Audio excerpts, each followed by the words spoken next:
থেকে ফেরার সময় 3-4 জন বন্ধুকে জোর করে ধরে এনেছে, চল আমাদের বাড়ি, আমার মাম্মা রোজ বিকেলে খুব সুন্দর সুন্দর খাবার বানায় জানিস, আর চিকেন পকোড়া বানিয়েছে, চল তোরা গেলে মাম্মা কিন্তু তোদেরকেও দেবে। ওদিকে মাম্মা মাম্মা করে চিৎকার করায় গেট খুলে দেখে 4-5 জন বন্ধুকে হাতের মধ্যে জোর করে চেপে ধরে আছে। কি রে তোরা মারামারি করছিস কেন? করুণ স্বরে একটি বাচ্চা বলে ওঠে, আন্টি একটু জোর করে আমায় ধরে এনেছে, আমি তো চিকেন খাই না, আমার মা শুনলে না খুব বকাঝকা করবে, তুমি আমায় বাঁচাও আন্টি।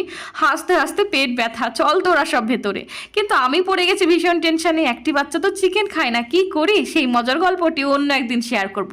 যাই হোক, এবার বাচ্চা আছে বাকি 3 জন, সবার নজর কিন্তু ওই একখানা লেগ পিসের দিকে, তার মধ্যে একজন চুপচাপ, আর আমার ছেলে যেমন ডান পিঠে ঠিক তেমনই আরেকটি বাচ্চা। দুজনে তর্ক শুরু করেছে। ছেলে বলে, মাম্মা লেগ পিসটা তাড়াতাড়ি আমায় দাও, আর ওই বাচ্চাটি বলে, তুই তো বললি আন্টি তোকে রোজ বানিয়ে দেয়, আন্টি লেগ পিসটা তুমি বরং আজ আমায় দাও। আমি তো কি করবো ভেবেই পাচ্ছিলাম না। আচ্ছা তোমরা হলে কি করতে আমায় জানিও কিন্তু।